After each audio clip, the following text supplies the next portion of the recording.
Today I'm going to show you how to hit a golf ball out of a greenside bunker such as this. It's a shot that gives people some trouble at times, but with the proper technique, you'll be successful at hitting the shot out of there. So the key to the shot and the key to remember is that the club head will strike the sand first and not the golf ball.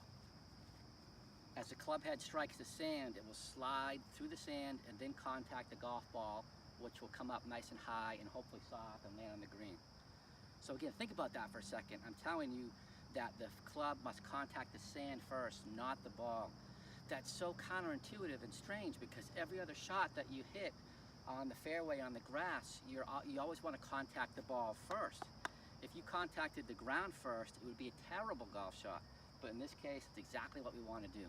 So again, the key is to contact the sand first, not the ball. We're going to go through the proper club to use for this technique, the proper setup or positioning to help you with the technique, and finally execution. So the proper club. In the old days, 10 years ago, this used to be easy. You could just go to the store and buy a sand wedge, or SW for short.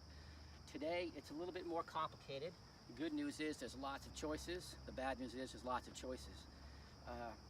So the three characteristics of a sand wedge you want to look for are a high loft angle, a high bounce angle, and a wide sole or bottom of the club. So for the loft angle is the angle that's formed between the face of the club that strikes the ball and the shaft. So the higher the loft angle, the higher the ball will exit your shot.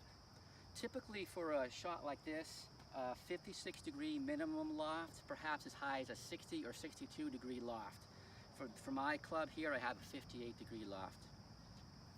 The next key for this club is what's referred to as the bounce angle. Now, to help explain this, I'm going to show you a diagram that shows this in a little bit more detail. So here you can see the loft angle again, which is the angle defined by the club face and the shaft, and also the bounce angle. So the bounce angle is defined by a line on the bottom of the club face from the leading edge to the trailing edge that intersects with the ground. So the bounce angle is about 10 degrees or 12 degrees for a high bounce angle club.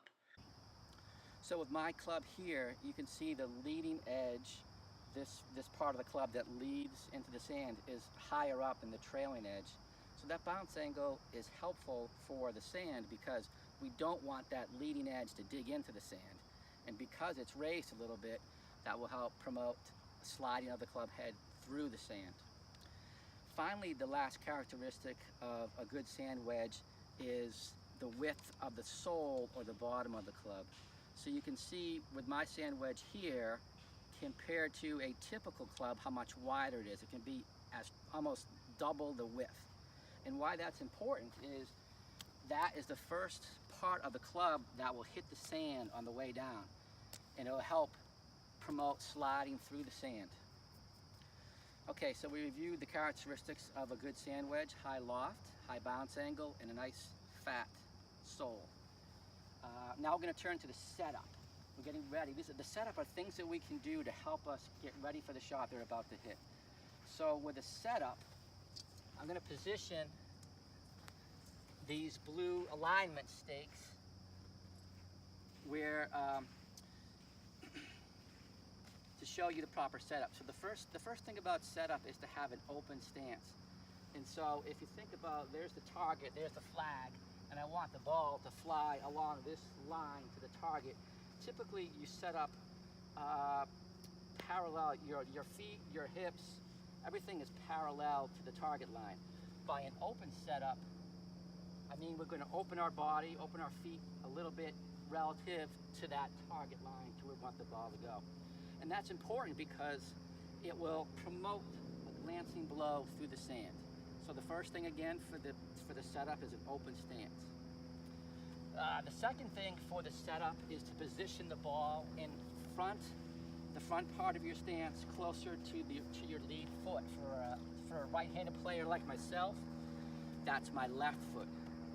So when I'm getting ready in my setup, I'm open stance, and I'm also positioning the ball a little bit closer to the front foot. That helps with this type of shot. It helps me hit the sand first, and it helps promote a sliding of the club head through the sand. You can see if I were to position the ball in the rear of my stance, I'd have a better chance of hitting the ball first, which is what I don't want to do. And my angle of attack would be a little bit steeper, promoting a digging as opposed to sliding through. Okay, the last thing about setup is rule-based, and that has to do with not grounding of the club in the sand. So by grounding of the club in the sand, I mean you can't touch, as you're getting ready to hit your shot, you can't touch the sand before you hit your shot. That's called grounding of the club. And the rules of golf specify that these bunkers here are what's called hazards. And if you ground your club head in a hazard, you incur a 2-stroke penalty.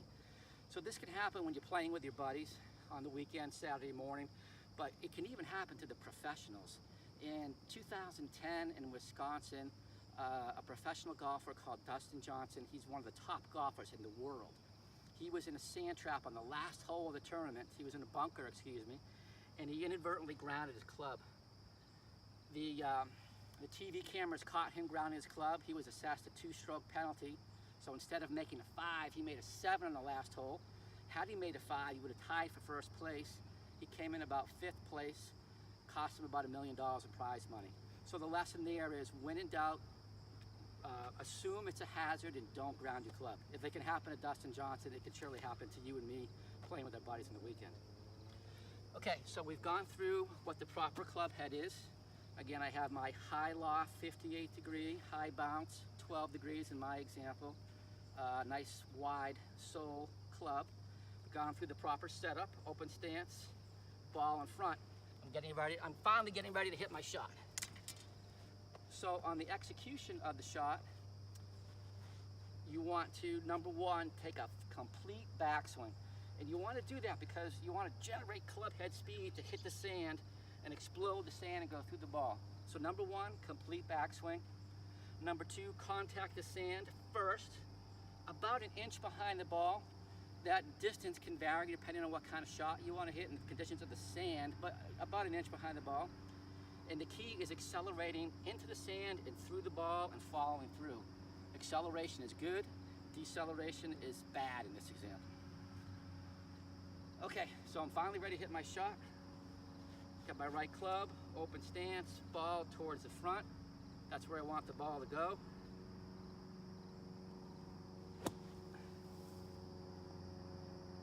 Not too bad. So in summary, we reviewed what the proper club head is, the club for this, the proper setup that you can take, and the execution. Again, remember the key. Key is sand first, not the ball. Practice these things at home, and I'm sure you'll be getting out of the sand trap with no trouble at all. Thank you.